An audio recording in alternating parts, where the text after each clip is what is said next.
वंदे पुरुषोत्तमम। हमारे जीवन के शक्ति का स्रोत कौन है और जिस शक्ति के द्वारा हम अपने कर्तव्य मार्ग पर जीतते हैं, हारते हैं और अनेकों विपदा में अपने जीवन को स्थिर रखकर विपत्ति को दूर करके अपने लक्ष्य तक पहुंचते हैं। कहते हैं शक्ति का स्रोत ये जो मन है, मन हमारे देह की सारथी है और वो सारथी बनकर हमारे इस देह को चलाता है। मन एक ऐसा अदृश्य शक्ति है जिस शक्ति को अनुभव किया जाता है, देखा नहीं जाता है। इसलिए इनको सूक्ष्म शरीर का पार्ट कहा गया है। मन दुर्बल होने पर हम दुर्बल हो जाते हैं। इसलिए कहावत है, मन के हारे हार है, मन के जीते जीत। मन अगर हार जाते हैं, हार मान लेते हैं, तो आधी हार हमारी उसी समय से शुरू हो जाती है। हम कुछ भी कार्य करें, मन ही मुख्य है। मन को लेकर, साथ लेकर हम उस कार्य को अगर नहीं कर पाते हैं तो वो कार्य सार्थक नहीं होता है। लेकिन कभी कभी ये मन बीमार पड़ जाता है और उस बीमारू मन को स्वच्छ, पवित्र, स्वास्थ्यवान बनाने के लिए हमें क्या करना पड़ता है? निर्मल करना पड़ता है। इस निर्मल करने के लिए क्या है? हमारे पास महामंत्र हैं और मंत्र रूपी एक यंत्र है। उस यंत्र का जप जब हम करते हैं और तब क्या होता है, हमारे मन को त्राण कर देते हैं।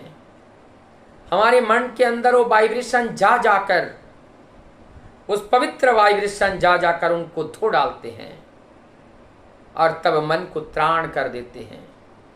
इसीलिए शास्त्र में कहते हैं मंत्र वही है, मंत्रायतीति मंत्र, जो मन को त्राण करे वही मंत्र है। और वो मंत्र हमारे मन को त्राण करके मन को निर्मल कर देते हैं।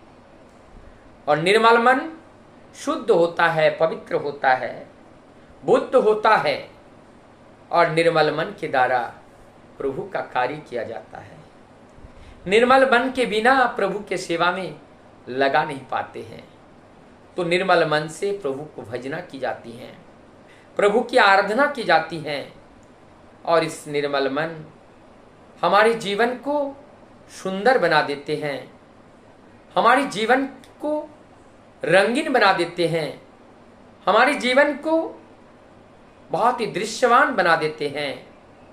क्योंकि ये रंगीन, ये जो मन है, ये मन हमारे जीवन के उन अंतिम ऊंचाई के उन शिखर तक पहुंचाने में सक्षम होते हैं।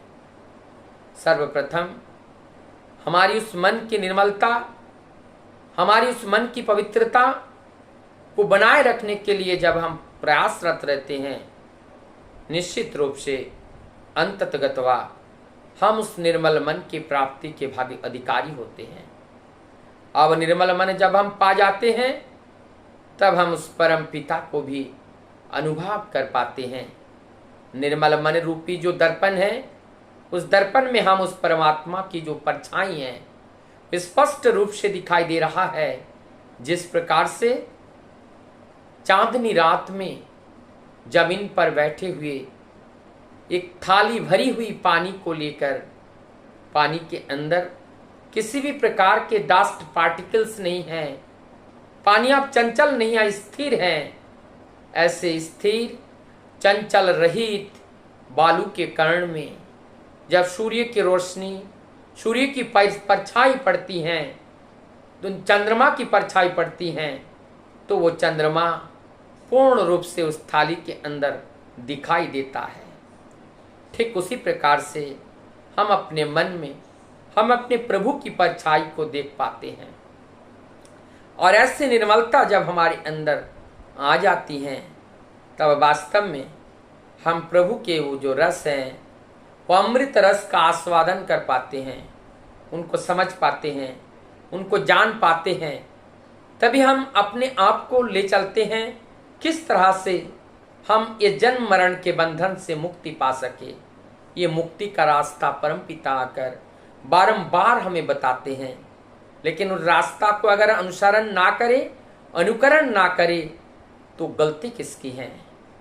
गलती हमारी है, और उस गलती को स्वीकार करना पड़ेगा, तभी हम अपने जीवन के लक्ष्य को भेद पाने में सक्षम हो पाएंगे।